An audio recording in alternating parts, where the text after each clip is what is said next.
All right, folks, it's Bass Action back in action, and upon request, we have a video for geometric mean. On this video, all I'm going to do is extend the discussion that we had of similar triangles from Chapter 7 and start to build our formulas for geometric mean. When you get into class, we'll actually apply these formulas. So between now and when class starts, just spend some time thinking about why these formulas make sense and how these relationships are working. So up here on the top of the page, what we're going to start with is a definition or a formula, okay? And our new vocabulary word is a geometric mean.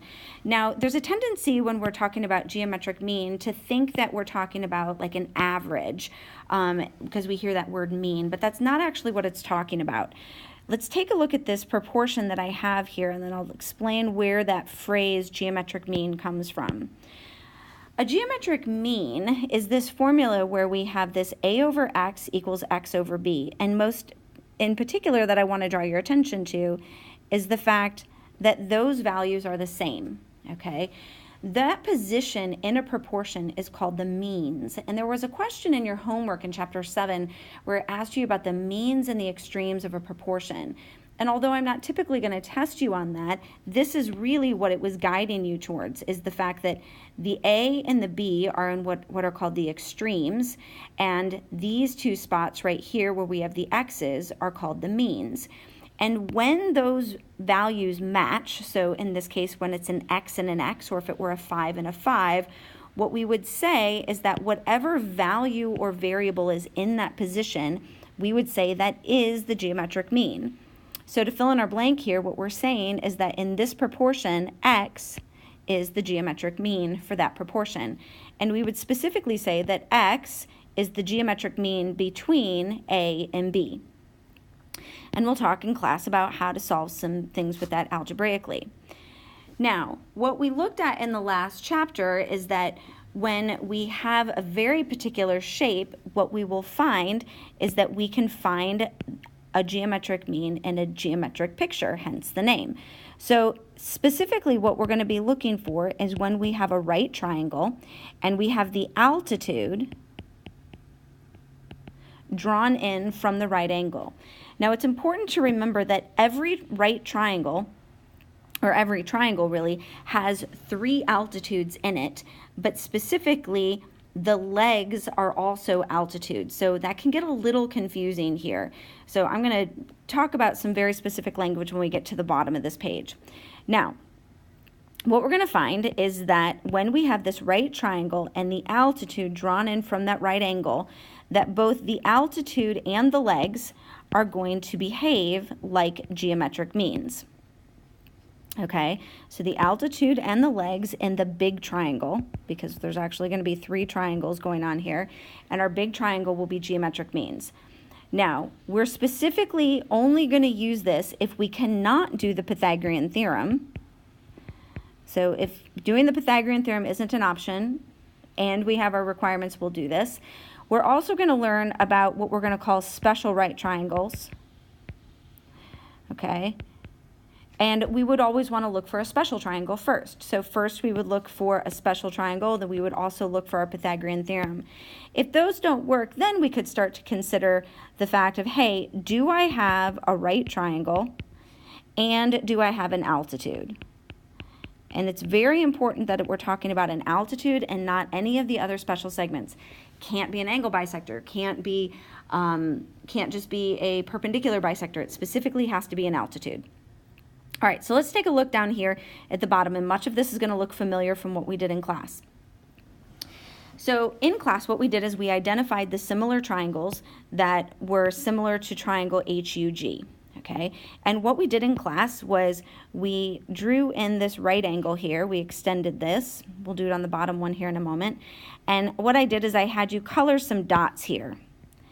And that allowed us to match up our triangles a little bit better. And what we found was that if this angle here was red, this angle up here was also red when we matched up our corresponding angles. And this angle here was blue. So we can put that in the other pictures as well. I can put those dots in there. Did the wrong color on that one though. Didn't mean to. Goodness, I'm having troubles. Okay, let's get my red. All right, got my red. Got my red. Gonna put my blue and my blue. So with that in mind, what we're going to do is we're going to complete our similarity statement. So remember, if I'm thinking triangle HUG, I'm thinking I'm going from the right angle to the red dot to the blue dot. So that means that I'm going to focus on this triangle. I'm going to go from the right angle to the red dot to the blue dot. Because I did right, red, blue, I'm going to do right, red, blue. So that triangle is going to become triangle SUH. I'm going to do the same thing with the other triangle. I'm going to go right, red, blue, so SHG.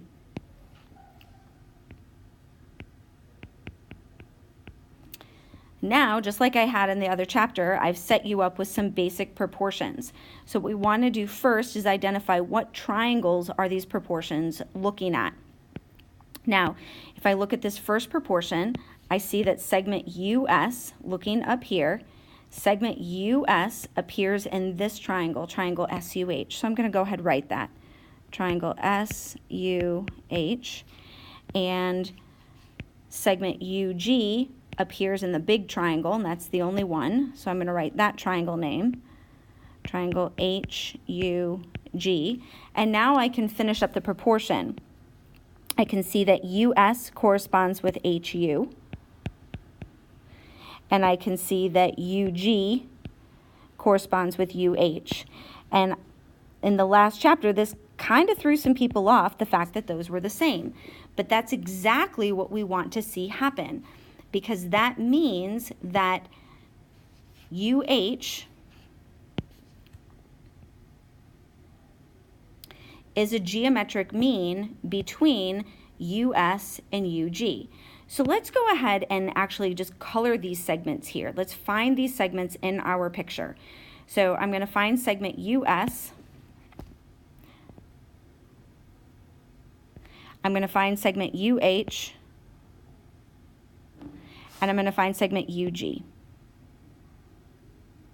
And what we want to find is that we can set up a proportion knowing each time that we're going to use those parts.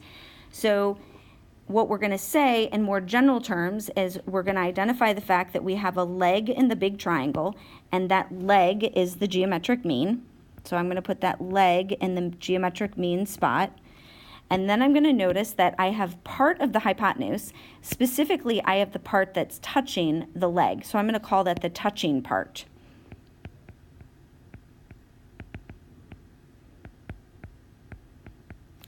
And then the other segment is what I'm going to call the whole hypotenuse, specifically talking about the whole hypotenuse in the big triangle.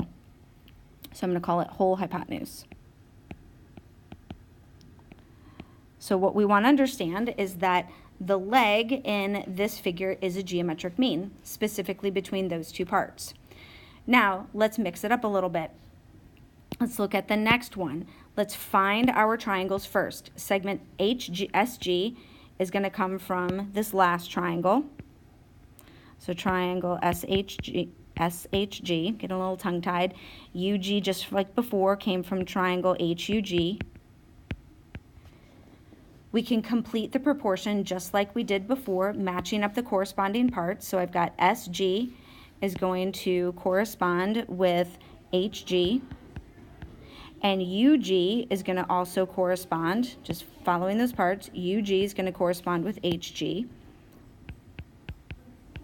And just like before, we notice that this diagonal matches, the means match, which means segment HG is a geometric mean between segment SG and segment UG. So you'll notice it looks very similar to the last picture, but the parts have moved around.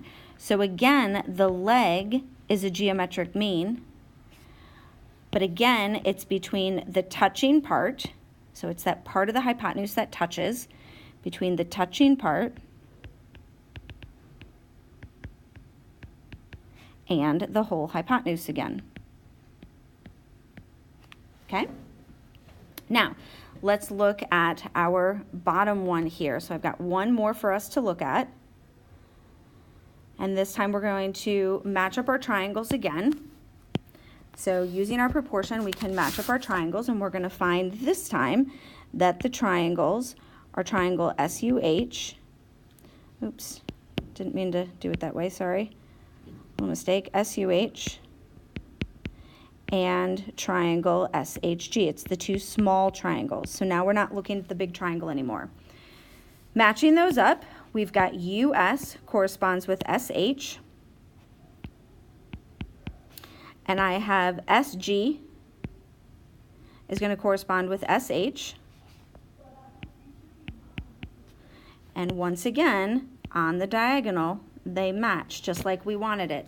So that means that segment SH, let's find it in the picture, is a geometric mean between US and SG. So if we want to write this in words, what we're going to say is the altitude, and we're specifically talking about the one inside the triangle. The altitude is the geometric mean between the part, it means the part of the hypotenuse, and what we're going to call is the other part. Certainly we could write this in a more mathy way, but just having some language for it makes it a little easier for us. Okay, so the only other thing that you might want to add in here, if it helps you at all, is those same dots that we did up on the other two triangles. If you want to add those dots here before you sign off and complete that right triangle.